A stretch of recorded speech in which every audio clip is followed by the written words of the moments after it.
Hello, everybody. Welcome back to Political Excess. Today, let's take a look at the top 10 House seats most likely to flip in the upcoming midterms. Now, this is a Fox News article, and they call it the top 10 most notable. But either way, let's see what they have to say about this. On their model, they say Republicans will have a majority of at least 7 seats and up to 37 seats in the best case scenario. So here are their top 10 most notable House races that could flip. There's 2 that could flip for the Democrats. The first one, Texas is 34th. That is the district that Mayra Flores just won in a special election recently, but the district got a lot bluer. It's now a D plus 17. She's running up against Vicente Gonzalez. That is South Texas, the Brownsville area. And I do have to agree with this, that the district is just so much bluer that it does appear to be an uphill battle for the Republicans to hold that seat. Although, given the national environment and the trends in South Texas, there is a possibility that Republicans can hold that district. That would be astonishing if they did, but there is a chance. The second one on here is Illinois' 13th district. Now, this is an open seat, and it's a D plus 7. This is definitely a gerrymandered district. It's this narrow strip here. It goes from the suburbs outside of St. Louis on the Illinois side all the way up and through some of the bluer cities of central Illinois. That one is going to be tough to hold. Democrats made sure that they fortified that district even in a red wave environment. Once more polling comes out for that race, we'll see just how likely Republicans could be able to actually keep control of that seat. Now, these are the seats that are more likely to flip for the Republicans. The first one is Arizona's 2nd. Now, this is the Tom O'Halloran district. He's never won by large margins, and while his district's geography has changed some, it did go from an R plus 6 to an R plus 15 on 538. So that is a big difference. So all things indicate that Republicans should be likely to pick this seat up. The next one is Florida's 13th.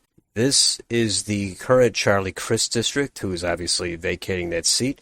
And it was an R plus 1, but it's going all the way up to an R plus 12. This is in the St. Petersburg, Tampa area, and it doesn't even really matter the specifics because that much of a partisan change and it being an open seat with the national environment, that does appear to be a likely pickup, if not even a safe pickup for the Republicans.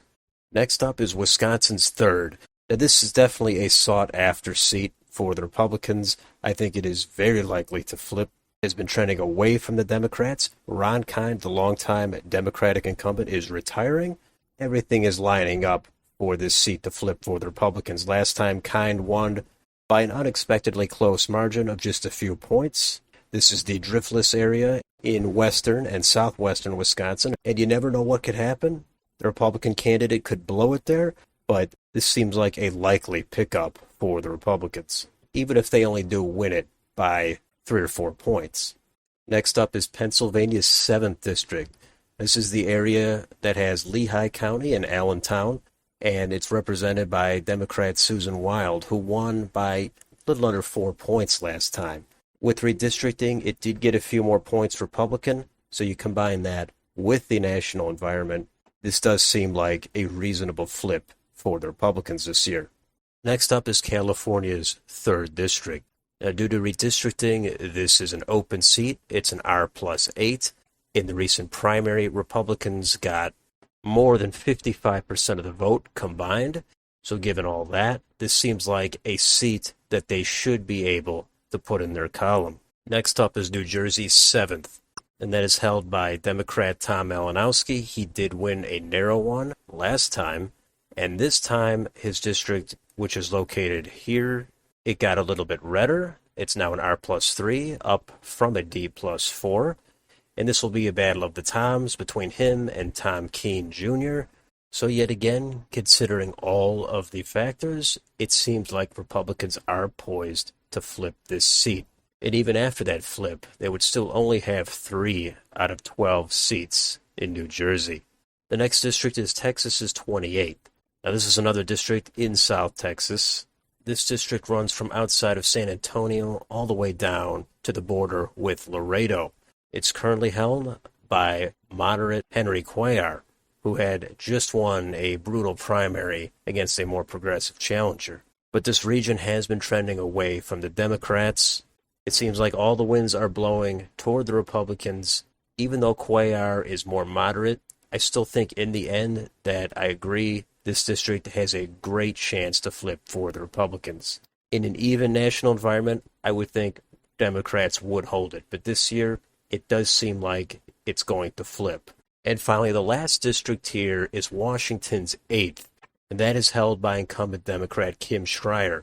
Last time in 2020, Schreier won by about 3.5 points, and that is this district here, which is almost in the middle of the state, and that has an even partisan lean.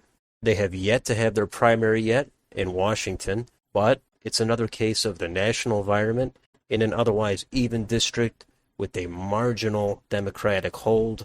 This is definitely a seat Republicans can pick up. But again, in a different environment, in an even environment, I don't think they would pick up this seat.